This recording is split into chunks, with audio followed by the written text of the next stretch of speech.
Rob Ellin, welcome to Listing with Leaders. You are the founder, chair, and CEO of a company called LiveOne, which can be found at liveone.com. Thanks for taking some time out to chat with us today.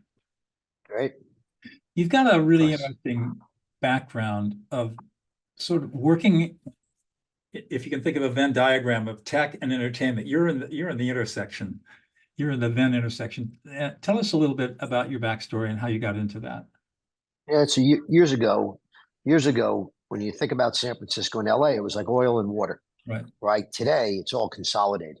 Right. Who would have believed that Apple and Amazon and Google would be the largest owners of content right in the world? And it was kind of clear 40 years ago when I started it where the directionally was going to go.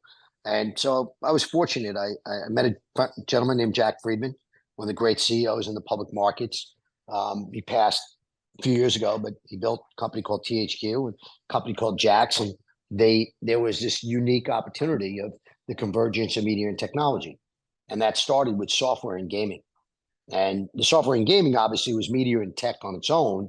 But then we found a technology firm called Catapult, which allowed you to play games across a phone line. Right. And an amazing story. We put literally the CEO of Blockbuster and John Davis, Marvin Davis's son, one in the LA Coliseum and one in the New York Coliseum.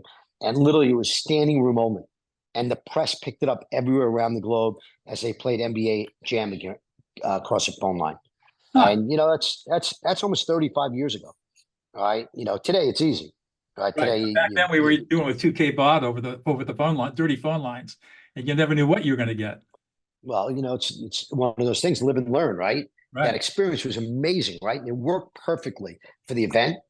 But when the technology actually came out, it was a little early because there was this little problem, which was called call waiting. And during that call waiting, your goalie would be knocked out or your boxer would be on the floor, right? So it was a little bit early, and that technology became Xbox Live today. Became Xbox and then Xbox Live. And that took probably 10 years longer to get there. But that convergence of media and technology trades at multiples of revenues.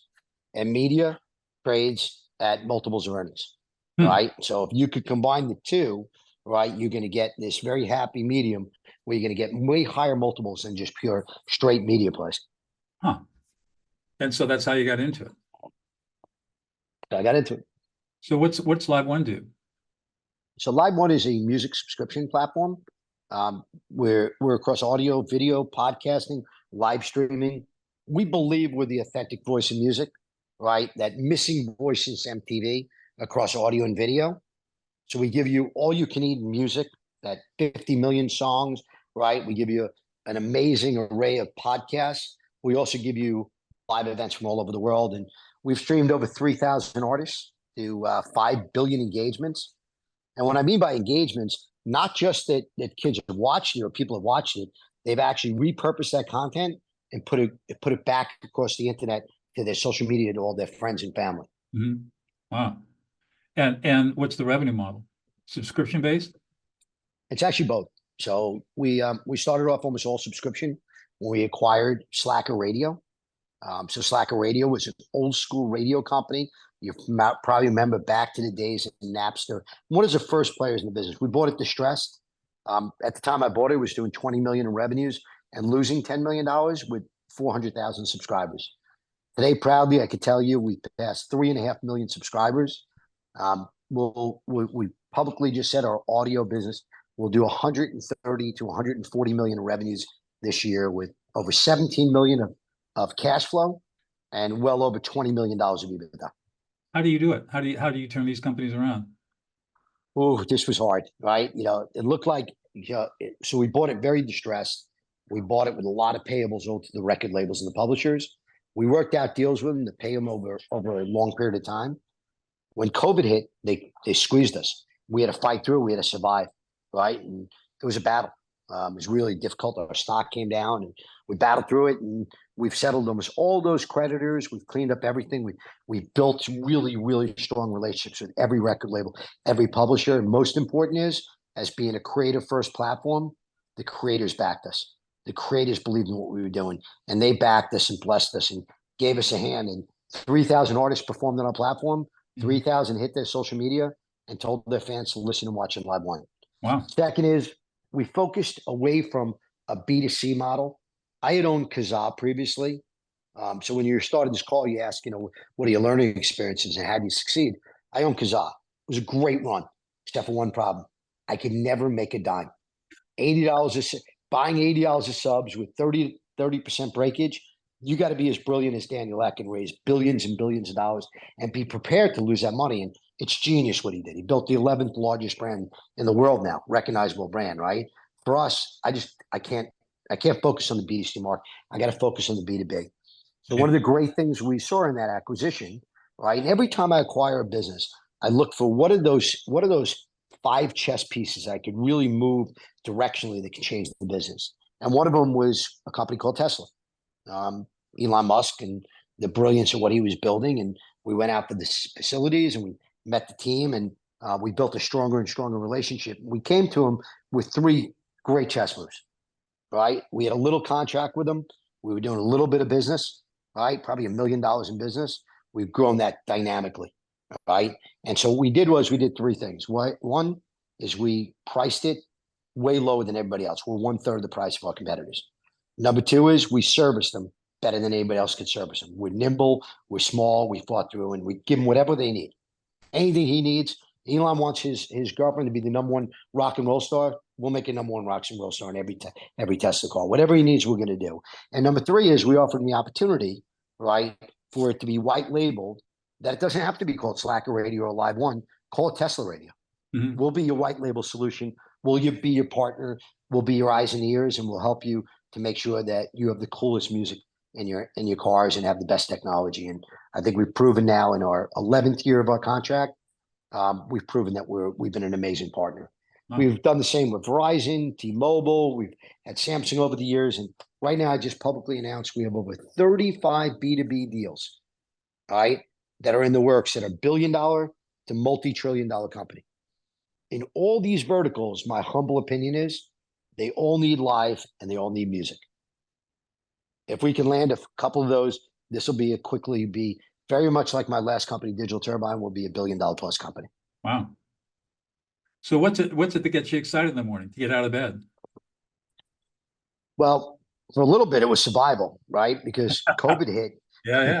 COVID hit, right? And I got 4 kids and, and a big family and, to support. So the first thing that happened is I had to get into the bunkers and I had to get my team to get into the bunkers. And we had to rethink our philosophy because we lost all of our live partners, all of our live streams. So the first thing we did is we reaped a little bit. And then we got in the room and said, what could we do that no one has ever done before? And we said, we've streamed the biggest festivals in the world, Rock in Rio for 5 straight years, right? Outside Lands in San Francisco, Hangout in the South, right? EDC in Vegas, Mexico, China, Japan. We streamed all of these. Why can't we build our own festival and stream the first ever digital festival that will be the single biggest festival ever made in history? And we got into the bunkers. We fought through in 30 days. We put together 136 artists, 72 hours of music, and streamed to billions, of engagements, hundreds of millions of live streams and billions of engagements. And we successfully proved that we could build a digital strategy that was the forefront of what we were building anyway. We could do that and actually bring the talent together, right? So in those days, were all your creators, they were all virtual? So they weren't. We were taking them live. So really the passion, the vision was, could we take the relationships with the creators? We're a creative first platform, having the licenses with the record labels and the publishers, right? And move that from audio to video and create the ESPN of music, right? When MTV left music, they left this massive void that no one I've ever met, including 2 presidents of MTV that joined me, neither one of them could tell me who is the authentic voice of music. Wow. So if I could roll up, and we rolled up 2,500 of the biggest music events, build a newsroom, which was hiring hosts around the world who were going to host and anchor those, just like ESPN, we could build that authentic voice of music across audio and video. And that was the plan. So all of it was digital, but it was leveraging and partnering those B2B deals with Live Nation, AEG, iHeart, and the biggest independent festivals. Wow. And so today, what gets you excited? So today gets me excited is what I've told the street is that I want to get to 10 million subscribers. Okay. I want to get to 10 million subscribers. That would be all of my business. I try to find a wave that I jump on, find a TAM that is so massive, right? That you jump on that is already built, but find it and grab that piece of it and that really unique piece. And that really unique piece was that authentic music, right? If I get to 10 million subscribers, there's going to be 1.7 billion paying subscribers in music, which means there's probably 5 billion total users of music, maybe 8 billion, who knows, right? But 1.7 billion, if I could get 1% of those, right, I'll have a multi-billion-dollar company. But I need to make sure that the margins are healthy. So I have 33% margins versus the industry at 16%. I had to make sure that we're a creator first. So we're truly focused on the creators because I need their help to be able to stay in the game and make sure that we're really unique and special. Make sure we have the best host. We have over 500 music channels. And then the same thing on the podcasting side is to have those unique podcasters that this is their job. This is their focus. This is their number one. They don't have 17 other jobs. This is their number one focus, and podcasting just has exactly like music. It has super hosts with super fans. Right. If we could own a small piece of those super fans that are engaged, we're going to successfully build this. So what I wake up to every day is more subscribers, all right, more creators, which drives more traffic, which drives more subscribers and more advertising, and it drives more ancillary revenue streams. Okay, and what I mean by ancillary revenue streams, off the same piece of content, we're launching celebrity brands. Off the same piece of content, we're turning podcasts into TV shows and movies, right? Off the same content, we're taking podcasters and turning it into live shows, all right?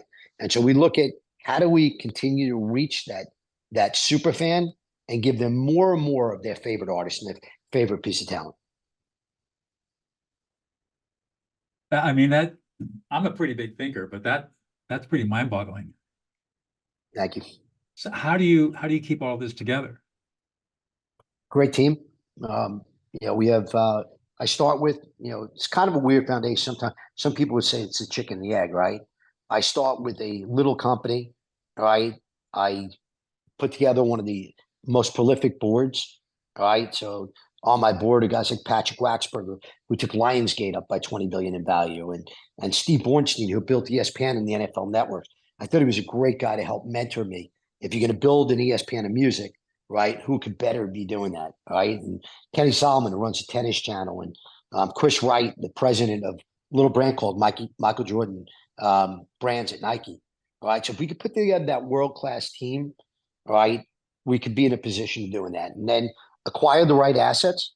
A lot of time they're very distressed, like Slacker and like podcast needed almost a barbershop. They needed a cleaning, right? But they also had these brilliant assets inside of it. And before you acquire it, make sure you have 5 chess moves that can move the needle, that could change the trajectory of each of those businesses. And then when you consolidate them together, make sure they fit like a glove, right? So Podcast One, obviously, we pioneered the acquisitions into podcasting, and then you watch $28 billion of acquisition. Everyone from iHeart to Apple to Spotify to Sirius to everybody rolled up all these podcasting businesses, and we rolled them up. We rolled them up at 1 times revenues, not 30 times revenues like most of them did. Well, we have to be nimble and we have to be smart about it. We have to make sure that we probably can't afford the Joe Rogans of the world, right? We have to afford those podcasters that really need our help and need that 360 support. And that's where our focus is, creator first. The more creators we have, the more revenues we drive. Right. Huh. Well, you have a really unique background. I mean, I was kind of intrigued reading the interview we did with you in Authority magazine, because you come from a financial world. And so a lot of this, it sounds like a lot of your strategic thinking is deeply influenced by your work, your early years in finance. Would that be correct? Yeah, it even goes back further than that. You always got to look at who your mentors in your life. So the first one I would give is my father, I give him first, second, and third. And he comes with an accounting legal background. And I worked in his offices. And from day one, you realize that if you understand accounting, right, you understand real financial models, right, there's a lot of things that you can do that can be really unique. And that includes how you run your business, how to get the EBITDA, how to get the profitability, how to get the cash flow, but also how do you acquire companies in a unique way. And so, it's number one mentor. And then I had the luxury of coming out of a firm called Lombard Securities, a gentleman named Bob Neff, and he was the CEO of Flying Tiger, and he was a partner at Goldman Sachs. So he had both Wall Street as well as operational experience. And I think when you have both of those, you can go the distance. And the third thing you got to do is you got to have a couple of bruises. Right, you got to take a couple of Mike Tyson punches. Right, if you haven't taken a few of those punches, we're taking one right now. Right, we've taken a 3-year punch where our stock, has had gone up and down like a heart attack, and people made fortunes. Right, from the beginning when we first took it out from the private investments, taking it public, and then when COVID dropped, when COVID hit, our stock collapsed. Right, and we rallied back and went for a big run, and then when the market collapsed and small banks went out, they just annihilated microcap stocks. Right. It's just an opportunity, right? So we took that opportunity and, to go from a story stock to a growth stock to where we had to start making real cuts, real consolidations 2.5 years ago that most CEOs weren't going to see. And it's not because I'm smarter. It's because I've taken that beating, right? I went through the exact same thing in Digital Turbine where literally I was skiing down the mountain. I'm not a very good skier, right? I'm skiing down the mountain in March of 2008 and my stock drops from 600 million to 40 million, right? In the 12 minutes it takes me to get down the mountain, right? And I could tell you it wasn't an easy ride down. The phone's ringing off the hook. But what you have to do is you have to, afterwards, you got to grab a cocktail probably, but you got to then 10 minutes later, you got to go, okay, what am I going to do to turn that? And so we did is we took 35, almost $40 million of costs out of the consolidated businesses. Some of that was going to happen anyway, right? Some was going to happen because of the 7 acquisitions, now 8 acquisitions we've done. But some of it you had to do, and you had to move quick. And we moved quick and we moved nimble and we survived and we rebuilt our balance sheet and we got great partners, both on the board side and the management side. And we had to lose some really key employees that were brilliant people, helpful, but they were unaffordable during this time. And they were more set for the live business than were for the digital business. Right. And so when COVID hit, you had to make those changes and they're hard. Right. Absolutely. They're learning experiences and they're hard. Right. I'm curious, you move quickly, especially when you're thinking about acquisitions. What's your due diligence process to be able to find those distressed companies where you can find the 5 or 6 chess pieces that you can immediately move around to start getting things to work? How do you go about checking companies out? Remember, we were in the most robust market in the world an hour ago, right? It was like, it was really hard to find anything, but there's always a diamond in the rough. And, we've been good to people. We've been bankers and made a lot of money with us and, and Wall Street's made a lot of money with us. So a lot of things come our way and, when we look at assets and, candidly, when I bought Podcast One, when I bought Slacker, right, you had 3 massive funds, Columbia, Mission, and Row, right? They saw a better opportunity to ride with me and for me to take the baton and really spend the time trying to build this than trying to do it themselves and continue on their journey. They had already spent $180 million on the company and hadn't figured out how to get profitable, right?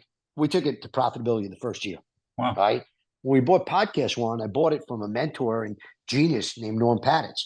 Norm had built Westwood One, had been a pioneer in radio, had been a pioneer in podcasting, really the founder of the podcast industry. And he brought Adam Carolla in, right, who's really one of the first podcasters ever, moved from radio to podcasting. And, he had a banker. They came with a big valuation. I said no. I said no 7 times, and the bankers weren't happy with me. And then I got a phone call from Norm, and Norm called me, and it was the beginning of COVID. We walked with masks on, but literally for 3 days, spent hours together, just taking a walk and talking. And we shared the same passion: creative first, right? Number one. And if you focus on creators and you treat creators right, you got a chance of really winning.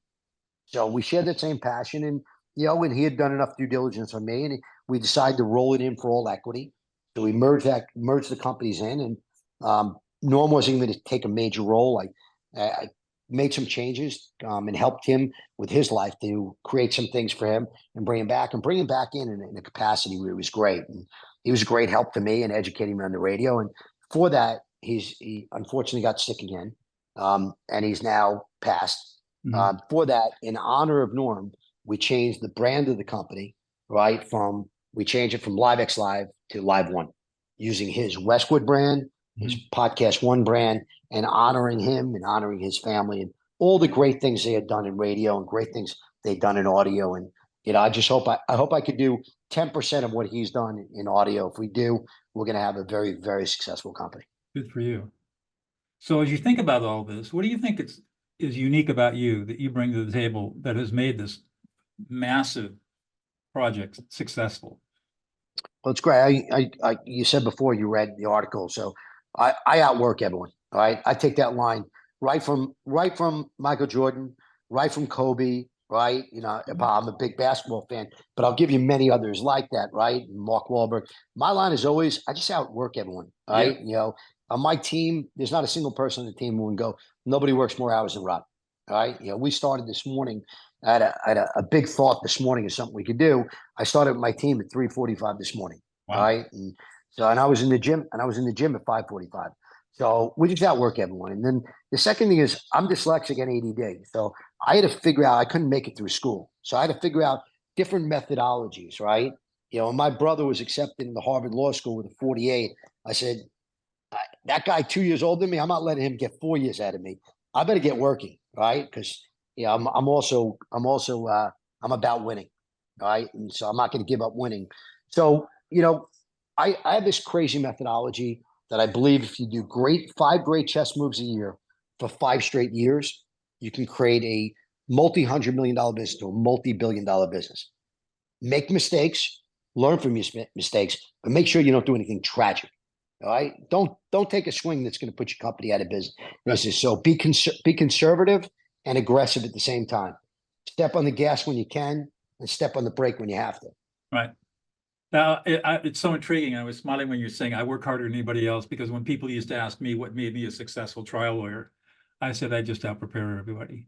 Not that I'm smarter, I just work harder. Yeah, and that's the truth. That's why you and I are friends. I know. I mean, that's the secret to this. And so many people don't get it, and they're not willing to work, so they don't reap the rewards. One more question, I'll let you go. What's one thing about yourself, Rob, that we would never know about unless you revealed it to us?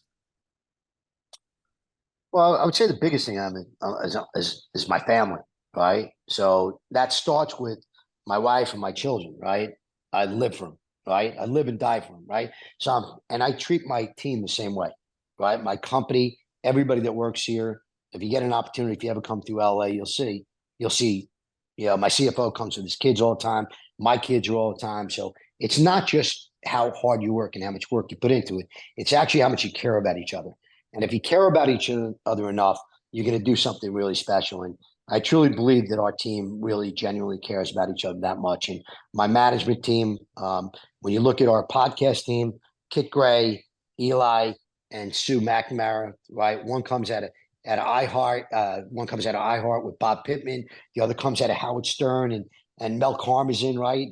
At Sirius Radio. And the other comes out of Norm Pattitz's team, Westwood One, right? Same thing in my Slacker team. Most of that team was here before me, right? And so I try to treat everyone. I try to treat the people that are working hard for me and care about me. I try to treat them as part of my family and have them as my extended family. And that's how we run our company. And I think it's why we're still here. And I think that's why we're that special. Wow. Well, thanks a lot. This has been a great conversation. Great meeting with you, Rob. Really a pleasure.